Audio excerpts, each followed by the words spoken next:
nagre-record na yan. Basta yung isip gitna, yan. What? What the fuck?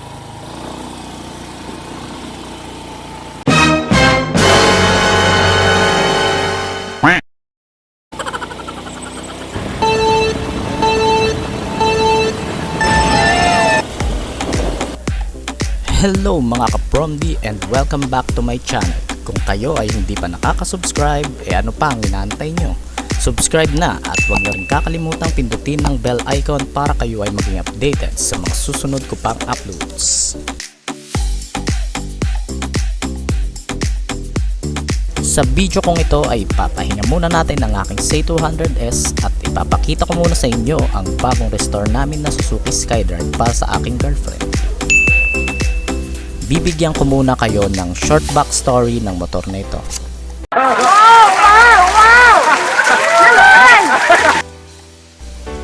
Binili namin to ng second hand para sa kuya ko sa Pangasinan. Mga 6 years ago na yun at noon pa lang ay marami na siyang gasgas. May mga basag na, may mga natanggal na parte. Pero kinuha pa rin namin kasi mas nakamura kami. Then last year lang bumili na yung kuya ko ng Aerox. So ang ending niyan binili ko na lang yung motor niya na Skydrive. Tapos yun yung binigay ko para sa jet ko. Pero syempre nakakahiya naman kung sira-sira ko ibibigay, kaya naman sinubukan muna namin pagandahin bago ko ibigay sa kanya. So dumating yung paint tsaka yung mga ginamit kong parts nung nasa kalagitnaan ako ng paggawa ng aking automatic folding side mirror para sa akin sa 200S. So, kung gusto niyo ng demo, eto siya.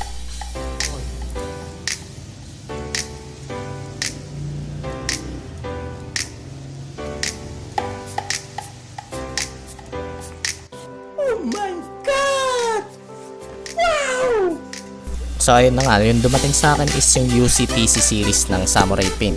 Ang code na ginamit ko dito is yung UC-TC Y242.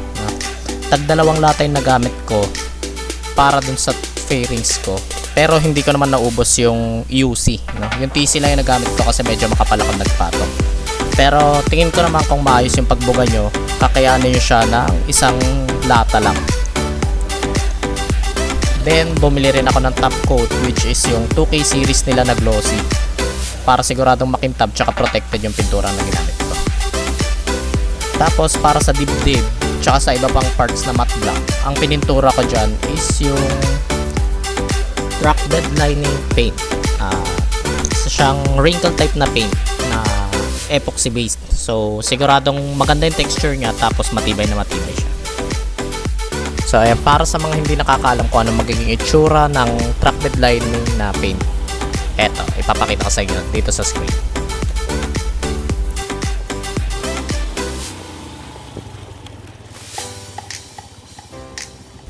Tapos para naman dun sa mga crack niya, gumamit tayo ng Pioneer na multipurpose epoxy. So ang ginawa ko lang dun, binuo ko lang lahat yung mga basag, yung mga nawalang part niya, binuo ko lang gamit yung epoxy. Magkakaroon din tayo ng tutorial niyan soon, pero sa ngayon tatapusin ko muna yung mga projects ko para dun sa C200S. By the way guys, dito sa video na to, halos kakapintura lang na itong motor na to. Tapos pinasyal na agad namin siya ng parang off-road na yung style. Pinunta namin siya sa ilog para, yan nga, magkaroon ng mga photoshoot, medyo mapakita ko yung itsura ng motor sa inyo para magkaroon tayo ng mga b-rolls na magaganda. So, etong camera ginamit namin dito is first time kong ginamit sa vlog na. So, pagpasensya nyo na kung hindi masyadong pulido yung pagkaka-edit. Pero, kung quality lang naman ng mga shots yung pag-uusapan, satisfied naman ako dito sa mga shots na to. And, isi-showcase ko na rin kung anong mga kayang gawin shots nung camera ng binili namin. So, sana mag-enjoy kayo.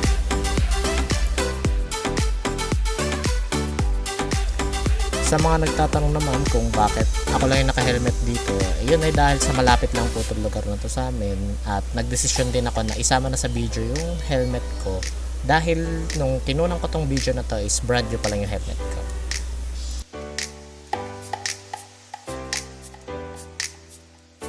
Kung natitripan nyo tong helmet na to, Sec Blitzer ang tawag dito at na-order ko sa Shopee. So yung link ilalagay ko lang sa description box.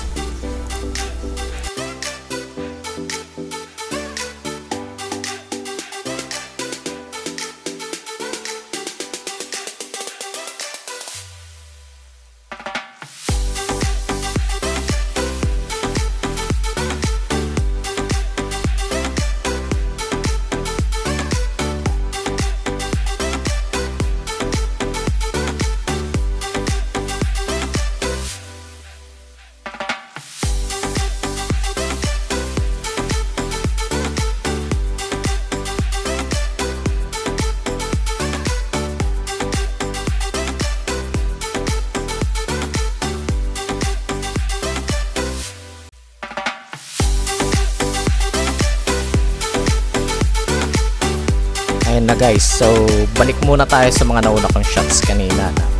So dito pinapakita ko siya before. Wala akong footage nung mga basag-basag pa siya, pero itong footage na to is na primeran na yung kanyang pinakamuka. Tapos nakakalas pa lahat ng part niya. So nakikita niyo dyan sa video, lawit-lawit yung mga ano niya, wirings na. Tapos yung kulay niya gray pa. Ayan.